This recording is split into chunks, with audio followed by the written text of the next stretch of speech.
Hallelujah, सभी को जय मसीह की। तो आइए आज हम एक छोटा सा वचन पढ़ेंगे। परमेश्वर का डर, हम सीखेंगे कि परमेश्वर का डर हमारे अंदर होगा तो परमेश्वर हमें क्या क्या आशीषें देते हैं उसके द्वारा। यदि हम परमेश्वर के भय में चलते हैं, उसकी आज्ञाओं वचनों पर चलते हैं तो हालेलुया। तो आइए आज हम वचन पढ़ते हैं। परमेश्वर का डर, क्या ही धन्य है हर एक जो यहोवा का भय मानता है और उसके मार्गों पर चलता है। तू अपनी कमाई को निश्चय खाने पाएगा, तू धन्य होगा और तेरा भलाई होगा।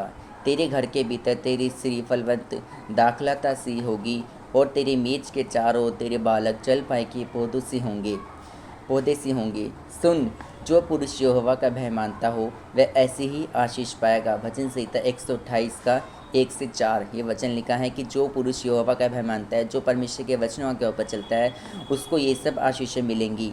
उसको ये सब आशीषें मिलेंगी, यानी कि जो परमेश्वर की आज्ञाओं वचनों पर चलता है। हालेलुया।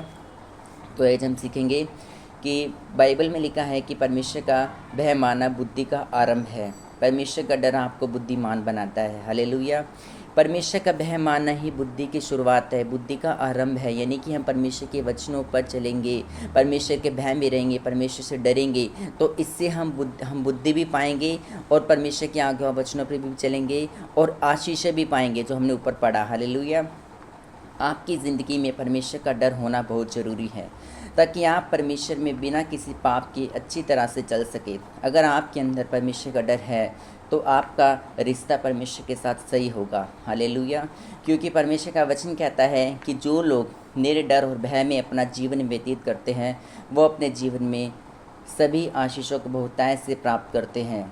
बाइबल कहती है कि जब जब किसी ने परमेश्वर को अपना उद्धारकर्ता मानकर पूरे भय के साथ परमेश्वर के पीछे चला है तो परमेश्वर ने उसको अपने कामों के लिए अद्भुत रीति के साथ इस्तेमाल किया है और उसको अपनी संतान होने का अधिकार दिया है। लेकिन जिसके अंदर परमेश्वर का डर नहीं रहता तो परमेश्वर भी उसको नकार देता है। इसमें क्या बताया है कि यदि हमारे अंदर परमेश्वर का डर है, यदि हम परमेश्वर की आज्ञा और वचनों पर चल रहे हैं तो परमेश्वर अपने कार्यों के लिए हमें इस्तेमाल करता है, और जिसके अंदर परमेश्वर का डर नहीं है परमेश्वर उसे नकार देता है। हालेलुया, उसे तुच्छ जानता है।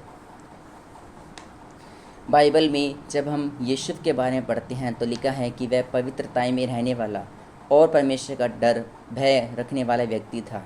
जब उसके भाई ने उसको मिस्र में बेच दिया तो वहाँ वो पोछा लगाने का काम करने लगा और वहाँ गुलामी की ज़िंदगी व्यतीत करने लगा।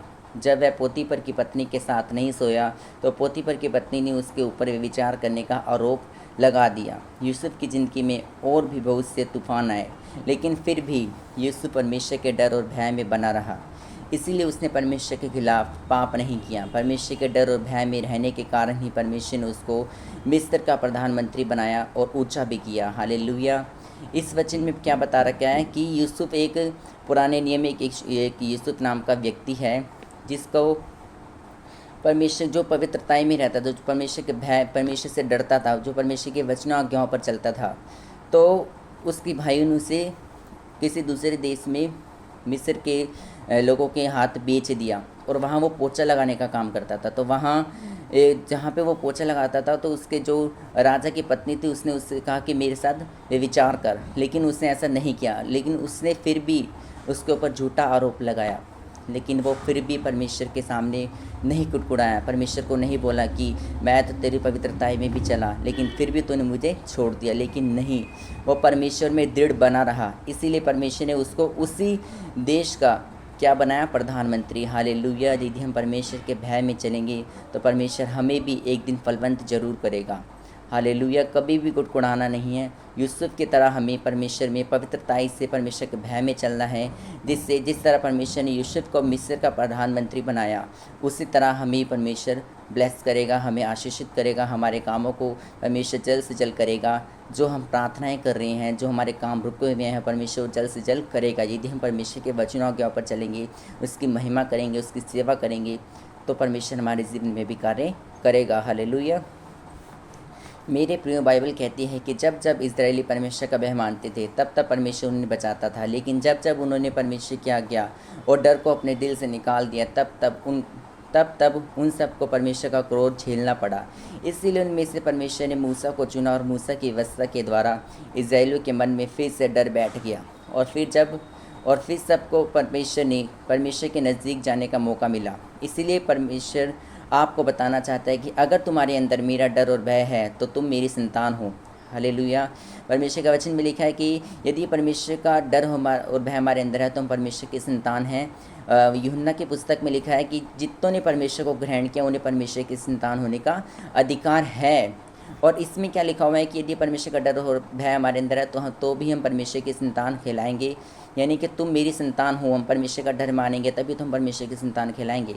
यदि हम परमेश्वर का भय हमारे अंदर नहीं है तो हम परमेश्वर की संतान कैसे कहलाएंगे। हालेलुया। तो परमेश्वर का भय और डर हमारे अंदर होना चाहिए। हालेलुया। इसीलिए आपको हमेशा डरते और कांपते हुए पाप से दूर रहने की ज़रूरत है। बाइबल में परमेश्वर ने पहले ही आपको बता दिया है कि परमेश्वर का डर भय आपकी ज़िंदगी में आपको और भी ज़्यादा आगे बढ़ाता है और आपके जीवन को फलदार बनाता है। जब आप यीशु और मूसा की तरह परमेश्वर से डरते हैं तो परमेश्वर आपको और भी बहुतायत से आगे बढ़ाता है और आपको सभी आशीषें देता है और आपके बच्चे और परिवार हमेशा फलदार होते हैं। परमेश्वर ही आपको ऊंची पदवियों में लेकर जाता है और परमेश्वर का डर और भय आपको परमेश्वर के साथ संगति करने को भी उत्साहित करता है। हालेलुया, आमीन। इसमें क्या पढ़ा हमने, ये परमेश्वर का भय और डर हमारे अंदर है तो परमेश्वर हमें ऊंची पदवियों पर लेकर जाता है और परमेश्वर की भय और डर हमारे अंदर है तो हम परमेश्वर की संगति में और उत्साही से बढ़ते हैं। हालेलुया। तो इस वचन में हमने क्या सीखा कि परमेश्वर का भय और डर हमारे अंदर होना चाहिए। हालेलुया।